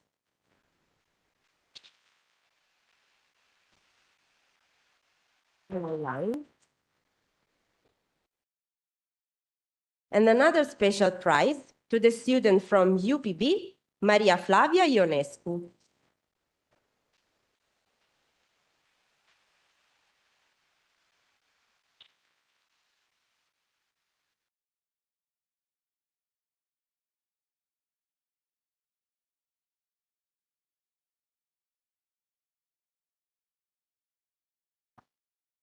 And now the session Social Sciences 2. First prize goes to the FAU student, Marcus Schoba.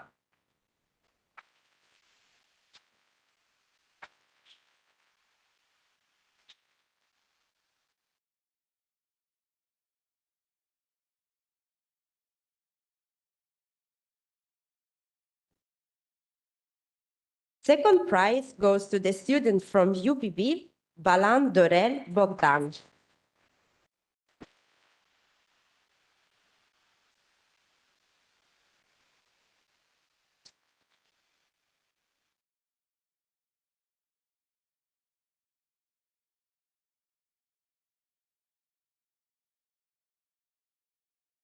Another second prize to the student from BME, Adam Toth.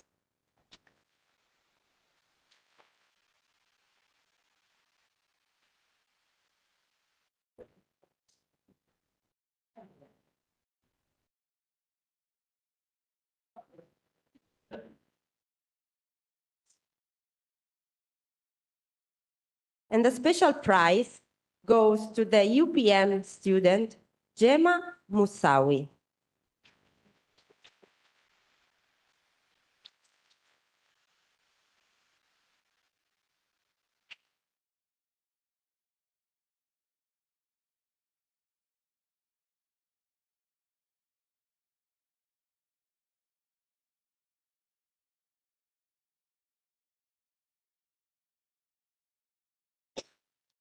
And the honorable mention goes to the student online from BME, Peter Istvan Vaida.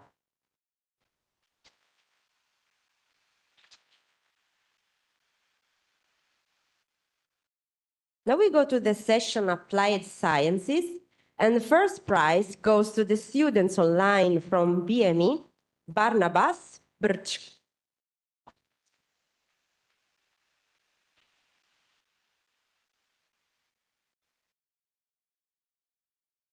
The second prize goes to the student from UPB, Flavius Dragoi and Andra Cristina Maria Palazzo.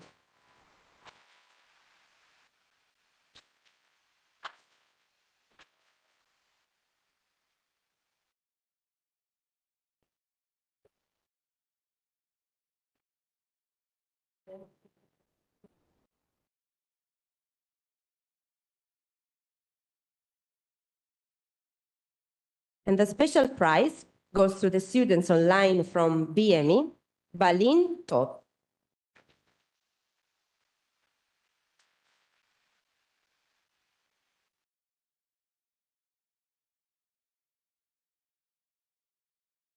Now we go to the session Chemical and Bioengineering. The first prize goes to the students from UPM, Álvaro de la Llave Propin.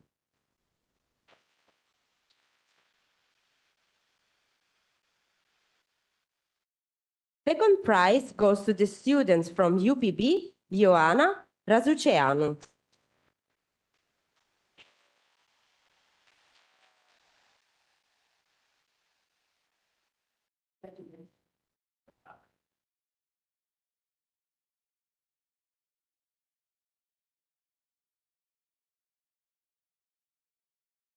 And then a special prize for the students from UPB, Vlad Saranu.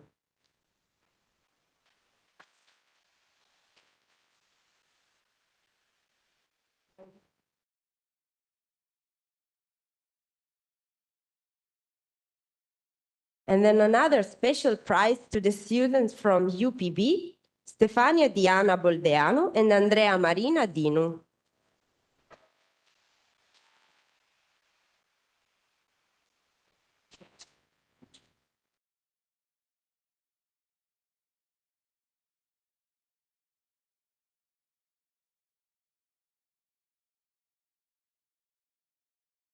Then we go to the session Built Environment, with the first prize going to the BME student, Andras Orvat.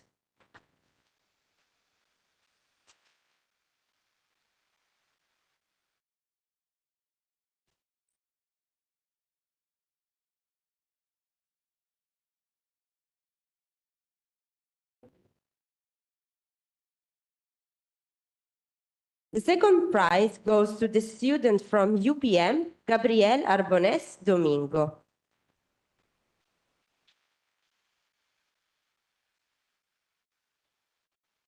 A special prize goes to an online student from BME, Vince Sigetvari.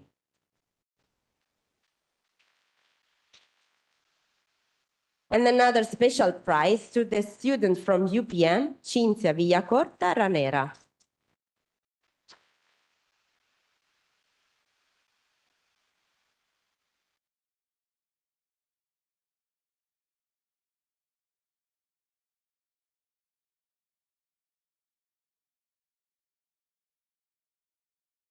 Then we have the last session, Architecture.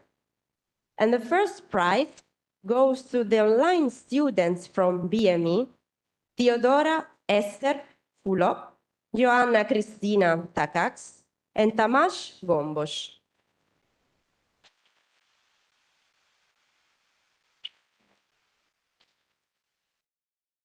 The second prize goes to the online students from BME, Julia Bakuc, Biborka Bansegi, and Lilla Kammerman.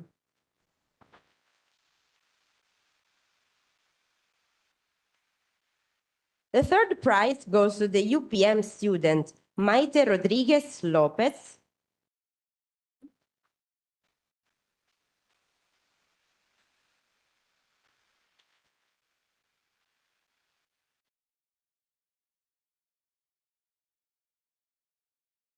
And the special prize goes to the BME students, Dorka Jelinek, Barnabas Caracas, and David Marcus.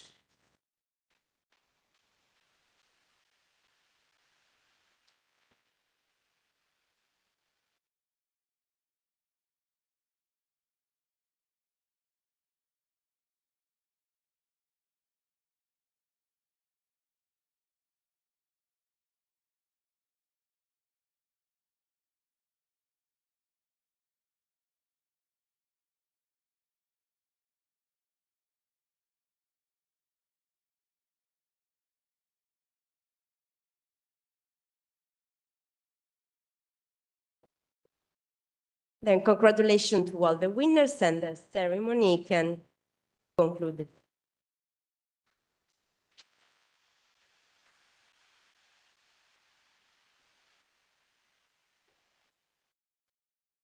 Let me just wrap up what I think have been 3 very, very successful days. I hope we all have learned, made connections, made friends on the research front, but also as far as the students' competitions are concerned. These are ways to lay the seeds of future research and the future advancement of the humanities, the sciences, and all the technology fields that have been represented here. At Scuola Superiore Sant'Anna, we are delighted we have been able to host this event jointly with our partners of Scuola Normale. Of course, we have to thank especially the wonderful colleagues from ITU for ensuring the scientific program of the symposium, and naturally the esteemed colleagues of BME for organizing the student competition. And it's always a pleasure to award students for their efforts. Thank you again.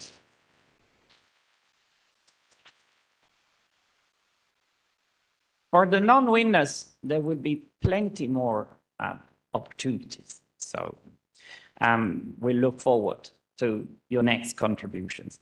On the side of Scuola Superiore Sant'Anna, I would like to thank all the staff of the International Relations Office, Rossella, of course, for the job you have also done in the presentation of the awards. I would like to thank our students, Simone Cirelli and Edoardo Bonura. The students are at the core of what we do, and they've been very helpful in helping us in this event. So thank you, guys.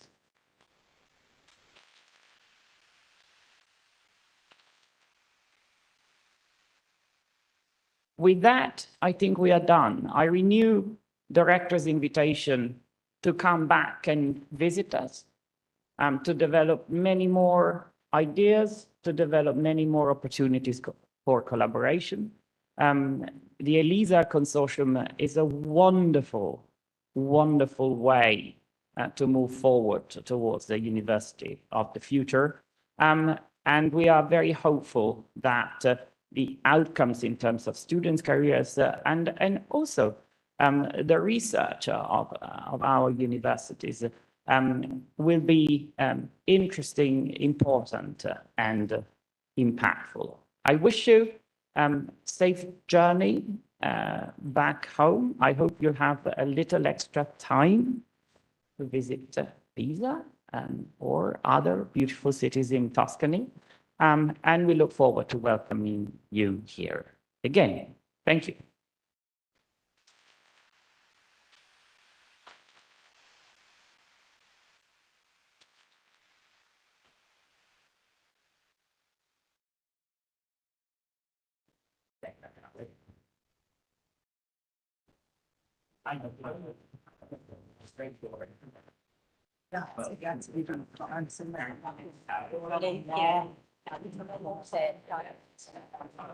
Sono grandi eventi con un sacco di impegno, ma sembra andato veramente tutto molto bene. Grazie.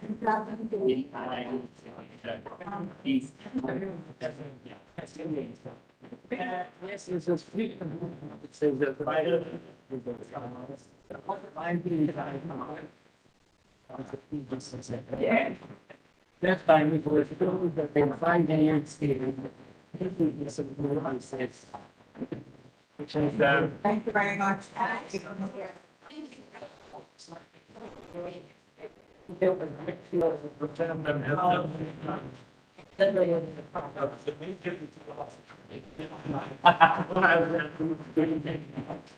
Well done. Let's see.